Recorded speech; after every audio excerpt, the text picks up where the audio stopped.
ఇప్పటి వరకు సీజేపీ అన్నారు, ఇప్పుడు రిజర్వేషన్ హటావో ఆందోళన అని చెప్పేసి ఇప్పుడు కొత్త ఇన్స్టాగ్రామ్ పేజ్ క్రియేట్ చేశారు, ఆర్హెచ్ఏ అని చెప్పేసి. ఏంటి మేడం, అసలు రిజర్వేషన్ కూడా తీసే ఛాన్స్ ఉందంటారా? కావచ్చు, చెప్పలేము.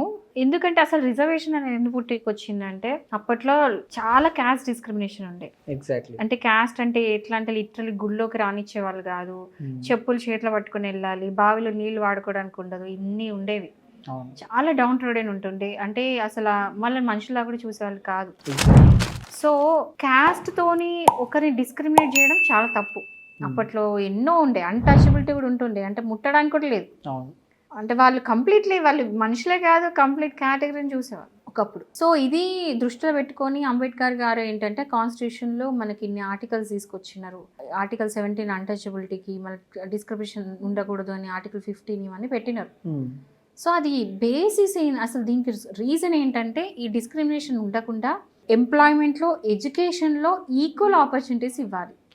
ఈక్వల్ కాకుండా వాళ్ళకి స్పెషల్ రిజర్వేషన్ ఇవ్వాలి. ఎందుకంటే వాళ్ళు ఆల్రెడీ వాళ్ళకి అవైలబిలిటీ లేదు, ఎడ్యుకేషన్ అనేది అవైలబిలిటీ అసలు లేనే లేదు. అంటే మనం ఇప్పుడు ఎట్లా ఉంటుంది అంటే స్కూల్లో అంటే ఎవరైతే ఫార్వర్డ్ క్యాస్ట్ వాళ్ళు ఉంటారో వాళ్ళు మీద కూర్చుని తక్కువ క్యాస్ట్ వాళ్ళు కింద కూర్చునే రోజులు ఉండే తెలుసా.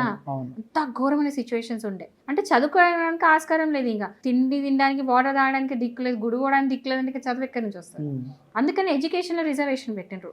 అట్లా ఎంకరేజ్ చేసినట్టు అవుతుంది. ఈవెన్ ఫీజు విషయంలో కూడా రిజర్వేషన్, అంటే వాళ్ళకి అసలు ఫీజు కట్టడానికి ఉండదు. సో అలా ఈ కేటగిరీకి అలా జాబ్స్ నెక్స్ట్ అదే చెప్పబోతున్నాను. ఎంప్లాయ్మెంట్, పాలిటిక్స్ లో కూడా ఈక్వల్లీ రిజర్వేషన్స్ అనేది ఉన్నాయి. ఎందుకంటే వీళ్ళని అప్లిఫ్ట్ చేయాలి, పైకి తీసుకురావాలని చెప్పేసి. బట్ ఈవెన్ అంబేద్కర్ గారు కూడా ఏం చెప్పారంటే ఇది ఒక పర్టికులర్ పీరియడ్ ఆఫ్ టైం వరకే. అవుట్ మొత్తం ఇక పోతుంటే మొత్తం పెట్టండి అని చెప్పలేదు. పర్టికులర్ ఈ మొత్తం కూడా ఈ చేంజ్ అనేది వచ్చిన తర్వాత తీసేయండి అని చెప్పారు. సో ఈ చేంజ్ వచ్చిందా లేదా అనేది ఎట్లా తెలుస్తుంది?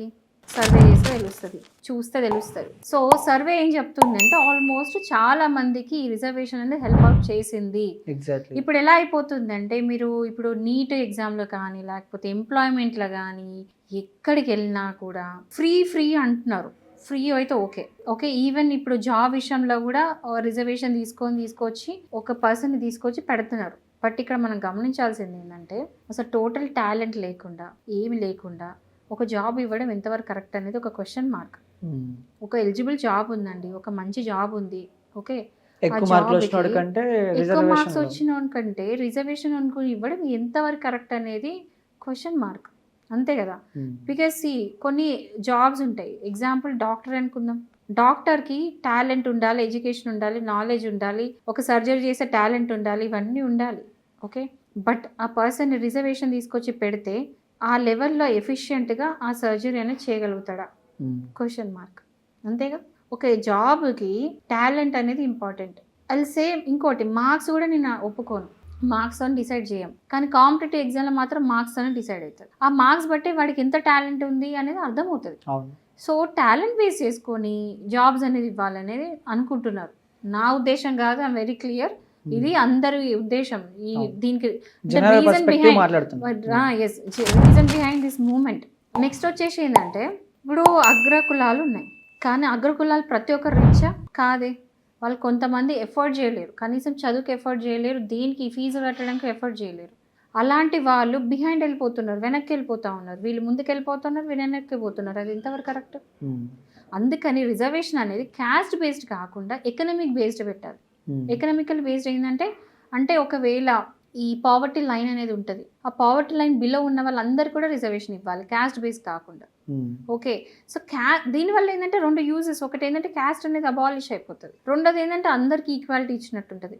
సో ఇచ్చిన ఆర్టికల్స్ ఏదైతే ఉందో, ఇప్పుడు రైట్ టు ఈక్వాలిటీ కూడా ఉంది కాబట్టి రైట్ టు ఈక్వాలిటీ కూడా డిఫిట్ అయిపోతుంది, ఆ ఆర్టికల్ మీనింగ్ మారిపోతుంది. క్యాస్ట్ డిస్క్రిమినేషన్ ఉండొద్దని చెప్పేసి క్యాస్ట్ రిజర్వేషన్ తీసుకొచ్చి ఇక్కడే వాళ్ళ క్యాస్ట్ గురించి చెప్తున్నారు. ఇన్ఈక్వాలిటీ అయిపోయింది, గ్రాడ్యువల్ గా అయిపోయింది, ఏంటంటే ఇన్ఈక్వాలిటీ అయిపోయింది. సో ఇక్కడ ఏంటంటే రకరకాలుగా చాలా మంది ఒక్కొక్కరితో ఒక్కొక్క పర్స్పెక్టివ్ ఉంది, ఒక్కొక్కరు ఒక్కొక్క రకంగా ఆలోచిస్తున్నారు. ఎవరు కరెక్ట్ ఎవరు రాంగ్ పక్క పెడితే it is too much and too late. ఇప్పటికీ రిజర్వేషన్స్ అనేది తీసేయాలి, ఓన్లీ టాలెంట్ బేస్డ్ మాత్రమే ఉండాలి అనేది అందరి ఉద్దేశం. అందుకని ఈ మూమెంట్కి రీజన్ కూడా అదే. సో కానీ బీజేపీ క్లియర్గా ఉంది కదా మేడం, ఈ రిజర్వేషన్ తీసేయమని అమిత్ షా కూడా అప్పుడు ఒక సభలో చెప్పినట్టున్నాడు. Until unless it's implemented it's still a proposal. So proposals గురించి ఎప్పుడు మాట్లాడద్దు, ఇంప్లిమెంట్ అయినాడే మాట్లాడదు. ఓకే. సో ఇక్కడ ఏంటంటే మీరు ఇప్పుడు పబ్లిక్ ఎవరైతే ఈ వీడియో వాచ్ చేస్తున్నారో మీ ఒపీనియన్స్ ఏంటి అనేది కమెంట్స్లో పెట్టండి. సో ఇది నా ఒపీనియన్ కాదు, ఇది జస్ట్ అందరి ఒపీనియన్. నేను ఒకటి హోల్సమ్గా పెట్టినా, మీకు ఒక ఒపీనియన్ ఉండొచ్చు, పబ్లిక్ ఇంకో ఒపీనియన్ ఉండొచ్చు. సో మీ ఒపీనియన్స్ ఏంటో కమెంట్లో రాయండి, we can discuss further. Right.